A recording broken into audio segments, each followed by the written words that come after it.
Cafe radio station today, and I am so happy to see everybody. Sorry for the little late start. I hope you didn't wait too long, but I'm glad you're here. Today I'm so excited that I have a very special only relative, guest, love of my family, as Cousin Chet, and he is watching today with Diane, and I wanted to say hello. And I'm so glad you got an opportunity to see me live in front center here, okay, and enjoy the show. So I'd like to start today talking about my butterfly behind me. So this butterfly was, I did this a couple of weeks ago because I have done butterflies before, and I guess I was in need for a new one. So I'm going to show you a couple of my steps to get to this point. So show the first video, please. You guys listening in there? Well, they're working on it, I guess. So there's somebody on the board today, so they're not used to my way of doing things, I guess. And well, I'll talk about how I started. They're not showing the video of my butterfly. The butterfly video. So I took like everybody that's been watching me before knows that I do mosaics, and this is part of a couple of canvases. So I took out. We don't have pictures. We don't have the butterfly video. It's all. I lined it all up. So sorry. The butterfly is from another painting that I did. And I cut up little pieces, and then I fitted into my wood piece, because this is, you could see behind me, and this is on wood, and it's really fun to work with. So I formed the butterfly, and then I needed grass. So I had some wallpaper that I used, and I painted the wallpaper, and if you were looking at it up close, you would see all the different lines and stuff in there, and I really would have shown you the steps, because I had just started with the stem and then I worked my way through. So we're going to pass on showing you that, because it didn't go into the file, but we got the gist of my butterfly. So the other thing I wanted to talk about, and I'm hopefully that everybody's ready for the next one, but I'm going to talk about it before we show it. So I need the second camera, guys, on the flowers. And we'll get to the flowers in a minute, but I'm going to tell you what happened. So this weekend, I decided that it was time for me to go back to painting, and I opened up a canvas, and I cut my canvases so I can work on it a little more easily. And oh, wrong one in there. So oh, there's the double, so you can see the other one over here. So I started to paint a black and white. And I do all my lines and everything, and then I was doing the black and the white, and I kept looking at it, and it was depressing me. So I decided that I would put some color into it and see how that looked. Well, it still wasn't doing anything for me, except for the fact that I do a lot of children's paintings, and it was fitting into my circus mode. One day I'll show you the whole circus line. But right now, I felt that I'm just going to stick it up on the wall. So I painted it on the wall, pasted it on the wall, and then I took out another canvas, and I was looking through a magazine, and I just saw color. And my mood was definitely not into black and white. So the colors in the flowers here, I did have some I am going to show you what this painting looks like in different rooms. So if we're ready to show those videos, I'll be thrilled. So let's see if they could get to that one. Okay, so the first one, if you can see, is a couch with the painting in that look. And I've taken, I'm going to show you 4 different looks with the same painting because it really shows you what you can do with art. So that's the one with the couch. And the next one is, okay, so that one is in a little den living room. And it just brings the color right in to make the whole presentation. Okay, and the next one. Okay, so the next one is in a big living room. And it's a white living room, but it needed color, so I guess somebody could throw some pillows on to pull it together. But right now, it's just a nice effect. And here we are with this one painting, and we're working with different rooms. I think I have one more. Not sure. Oh, there were 3 on that picture. Okay, so I just wanted to show you that art is where your mind wants to go with it, and what in the right room, and what I really love is to play with the rooms, because then you really get an effect, and it just comes out. But going back to this painting, Sunday I did this, and I was just sitting there and just putting I build up the flowers, and I just put the paste in, and then I put the colors in, and then all of a sudden, in no time, my mood has changed drastically. And I think that a lot of the mood swings has to do with what we're going on every day right now, and you get yourself in a rut. But like I said, the black and white right now wasn't doing it, and I almost put black and white on today, and I said, no way, we're going color, because I do adore color. So right now, this is my short little speech today, because I'd like to bring in my guest, Dr. Andrea Corn, and she's going to come in after commercial. And our biggest challenge today is to discuss what color does to the effects of individuals, and and your mood swings, and how it's important to brighten up your day.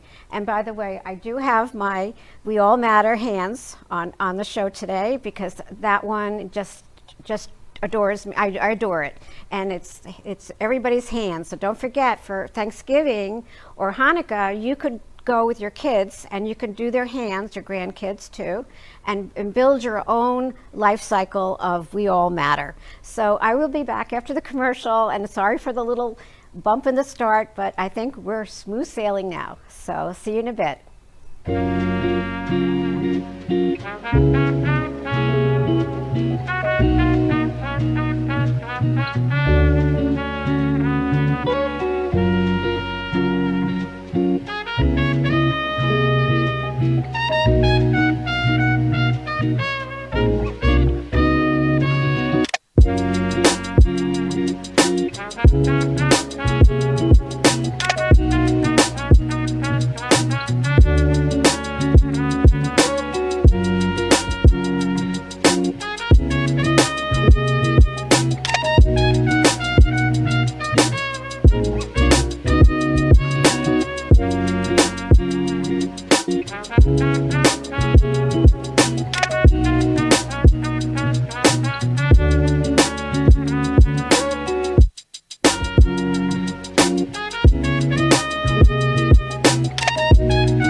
Of some of my work, and it's always available, and you can contact me at 888-994-4995 at the station, or you can just email me or text me, or if you're interested in anything. And holidays are coming, and they make wonderful gifts, and I would love to be able to give them to you. So that would be great for everybody's present, right?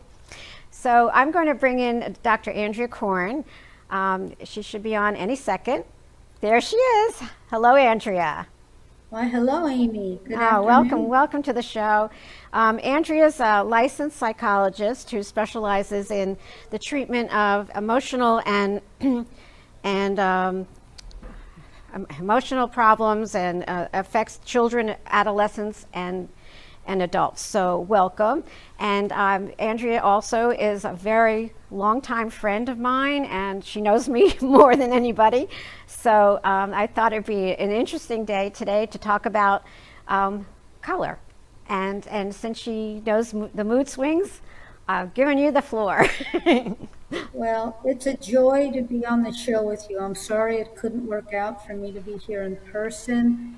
But Next time. today I'm excited to talk about color because look at all the vibrant, rich colors that you bring to life in your canvases. I mean, it was a joy looking at all the various ones you've been illustrating. And the psychology of color is discussing the emotional and the behavioral effects that color has on our lives. And you were saying just a few minutes ago how you didn't want to use a black canvas. You were drawn to the white canvas. And you created something this weekend that is bursting with so many colors, which I think speaks to you in so many ways. And I think we may learn a little bit more about you because you're painting for an expression of maybe what's in your mind, what's in your heart, what's in your thought. And yet each of us will be attracted, as you say, to different colors, will be affected at times by different ones differently. And while we can go around the color wheel and talk generally about what each color may represent, it doesn't mean that that is going to be each person's individual relationship to color, because it varies on each of our lives, it varies on experiences, it could be our culture, it could be many variables. But there are some generalities that we could talk about. Okay. So I think you have a green color screen I see. Would you like me to bring the colors up and you want to talk about the Sure. color? Okay, Yeah. let's bring those colors up. First one. Well, the first one I see is green. We can start wherever. It doesn't matter. Yeah, there it is. I see it. Okay. And I'll And just you can ask see you can see a lot of green in my paintings all around you there too. Well, typically green represents nature. It's the color of grass. It's the color of leaves on the trees. So green can be very serene. It could be getting in touch with the outdoors. It could be very calming. And yet there's so many shades of green, even thinking of palm trees or olive trees or maple trees. You could have rich hues of emerald greens to sage greens to even the color like celadon that's very calming. Right. So green is a rich color. It can be used as an accent. It can be used as a primary color. You can use it as grass. Grass is grounded. Right. And so that's one color. Now let's move on to Another talk color? about another color. Yellow. Oh, yellow. Mellow Yellow's yellow. like sunshine. We think bright, cheerful, happiness. You think sunny. It's a joyful color. It usually brings a smile to our faces. That it And your does. painting, the one with all the flowers, has a lot of yellow in it. And it's very, very happy. It's a very cheerful painting. Yeah, I was in a mood. And I felt so good about it when I finished it because it just represented how I felt.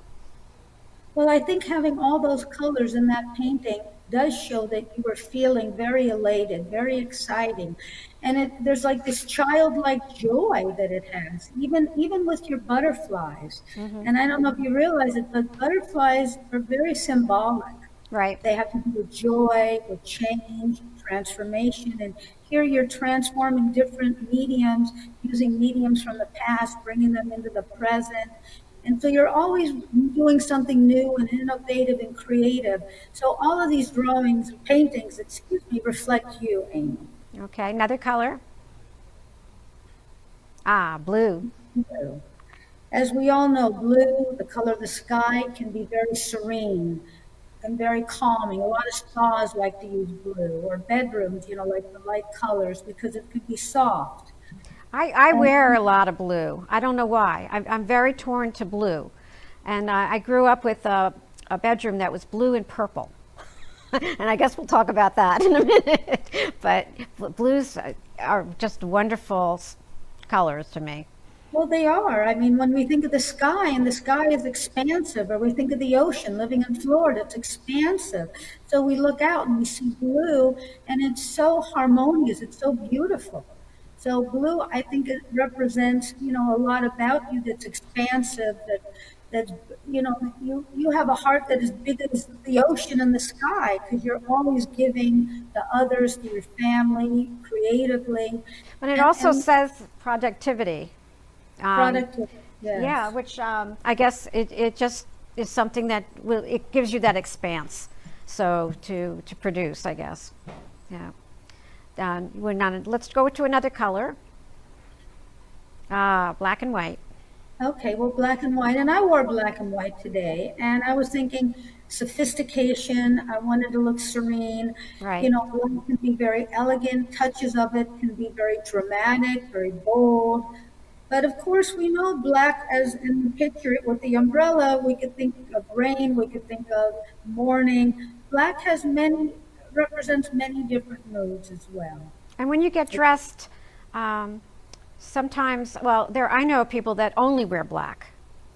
Right. And I guess that's a personality trait. But when I put on black, sometimes I have to take it off. Or if I'm going out at night, black is just perfect. But during the day, I'm not bright enough.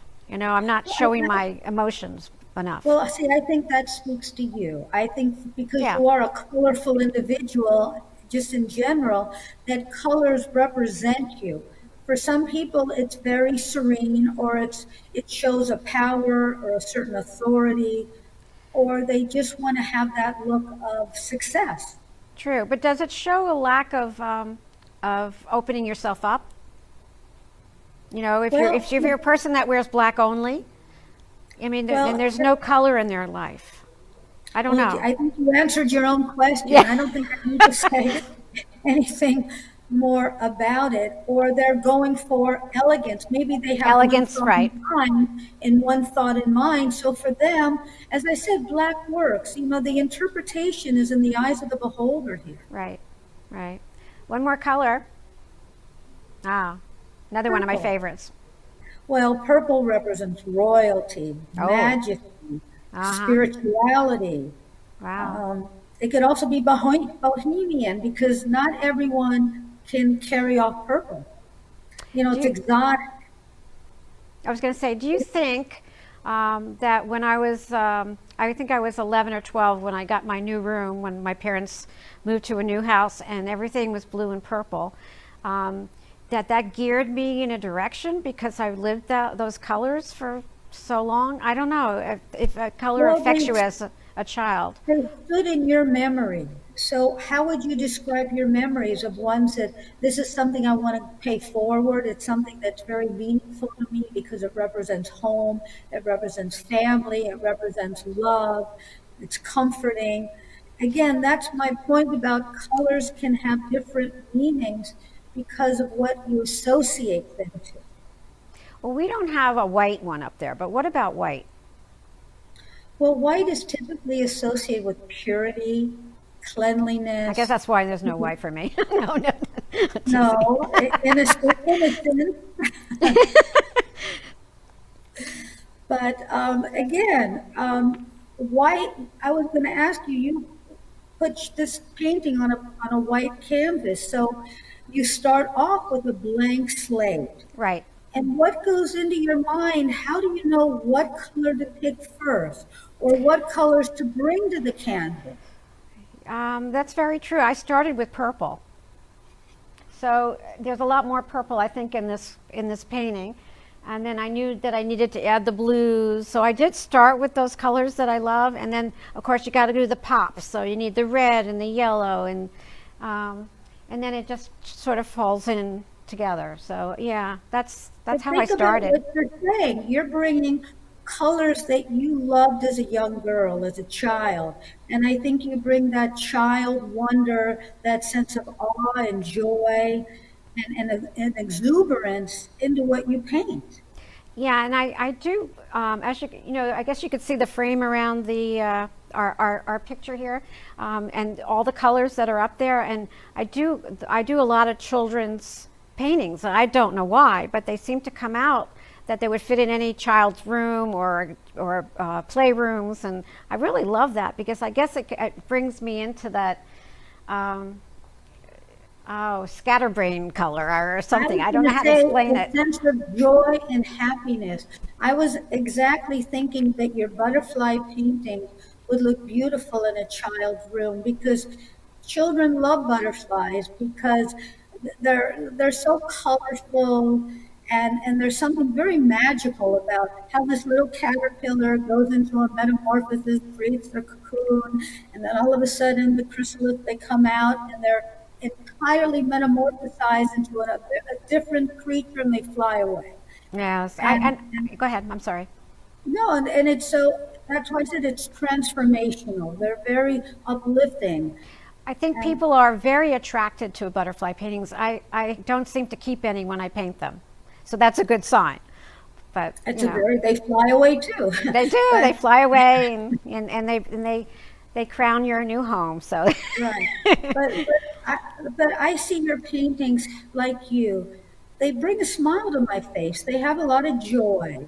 They have a lot of happiness, which you would want to put in a child's room or a playroom. Right. And then some of your other paintings have a lot of boldness and sophistication and elegance. And I think they all represent different facets of you, perhaps yes, different moods, different yeah. periods of time in your life. There's not a lot of people that move on like I do. I wake up in the morning and okay, I needed to get away from my usual, and I jump into the flowers, and maybe tomorrow I'll be doing balloons. I don't know, but it just whatever comes to me makes me smile, and I hope it makes other people smile. Well, it makes me smile, and I think that's what makes you so unique and so special is that you're willing to take chances, you're willing to change, you're willing to push boundaries, try new mediums, work with glass, work with wood, work on a canvas, do mosaics. You're not afraid. No, I'm So I not. think your paintings show a certain boldness and creativity, expansiveness, and you should be very proud of how unique each one is. Thank you. Yeah, and I'm very proud of you too. You're a very special person, Andrea, and Well, thanks. I adore you, and I'm so happy that you wanted to do this with me today. So that's It was terrific. my joy. We can always do it again because I think there's a lot to think about as an artist. What drives you to pick a certain color, a certain medium, a certain style? It says a lot about the individual, the artist, and your paintings really do share a lot about who you are. And they're all wonderful. Thanks. Yeah, I appreciate that. I wonder is there any? I'm trying to think of something else that I wanted to ask you, and I'm like blank at this point. But when you work with children, do you work with a lot of color too to get them to express themselves? I do. I will offer them a big pad of paper, and I have markers, colored pencils, crayons. And what I find most fascinating is what color they choose, what they decide to draw. It tells me a great deal about the child because they could make themselves itsy bitsy, teeny weeny. They could make themselves huge. They could make their eyes as large as saucers. Their eyes could be slits. They could have no hands, or they could be holding out their hands, touching family members. They could be floating in the sky and not grounded on the earth, or they could, put the sun in the corner with the rays and the clouds and, a line for the dirt and the earth, and then a house. A lot of the painting or coloring tells me a great deal about what's going on in that child, as well as what they may be struggling with, That's or what they amazing. may be dealing with emotionally, or what they had happened to them. Right, So right. I really love bringing in art therapy into my work because it's a wonderful nonverbal mode of helping a child express him or herself without me even having to ask a question. If a child drew a face with tears and a mouth going, like going Down, down, yeah. You know something's up. you know something's going on versus if they're drawing a big sun or a big smile or they have family members around them. So there's a lot that they tell me without having to say a word. And for children, they need to feel safe. Right, Therapy is about helping create a safe space where they can come in and share whatever they need to, whether verbally or non-verbally, so I can help them get in touch with those feelings and learn how to use them in a way to be heard by those who can help them the most, usually the parents or other right, family members. right. Well, that's an amazing way to do that.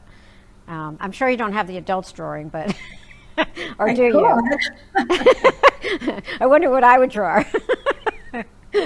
But that's great. And I've learned that about art as well. As if you can go into somebody's house, you can tell right away who they are and what they're going to look for. It's just their surroundings. So it works art is just amazing to me. Well, it works in other ways too. Just go to an art museum. And I studied art history and I loved it because I do not have the ability to create like you do, but I could appreciate what an artist could create. Right, And look at the difference between like the period of realism or the period of Baroque or Impressionism right, or surrealism and what different things were going on culturally, historically, but also within the lives of the artists.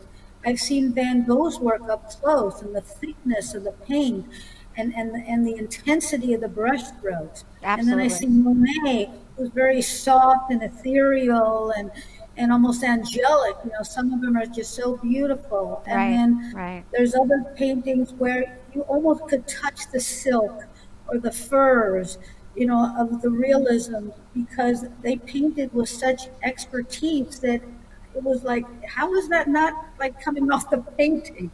It was so beautiful. very true, very So true. there's so much to learn in so many ways from art, and I think it teaches children a lot. It sure does. Yeah, I have a few grandchildren, and most of them are very into art. Every day, one of them calls me and shows me a new picture, which is wonderful.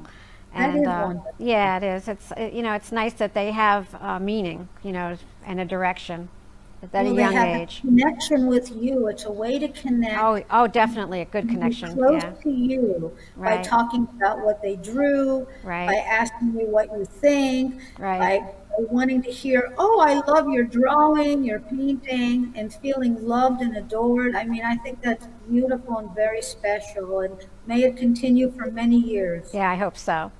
So I'd like to wish everybody a very, very happy Thanksgiving next week. I am next Wednesday. I am delivering food to a lot of people that are needy, and I look forward to making their Thanksgiving very thankful. And I'll be doing that, and I might tape the show earlier. I'm not sure yet, but I will let you guys know if we're going to be on next week or we're going to take the holiday. And I'm so grateful for Andrea being here today, and I look forward to another session. That would be. Anytime. I feel like I'm in my couch, so that was good today. And so I think our time has sort of run to a point that we have to say goodbye. And I look forward to seeing everybody next week. And please share my show with your friends, because you can always learn something, especially when we have somebody so famous as Dr. Corn. And I look forward to seeing everybody at the next show. I'll see you later. Bye-bye. Bye. Stay well. Come see Amy Reshevsky, an artist here at the gallery. She has a plethora of art styles that will indeed captivate the human spirit, mind, body, and soul. From her vibrant pieces to her most shrouded pieces, come down and see Amy Reshevsky.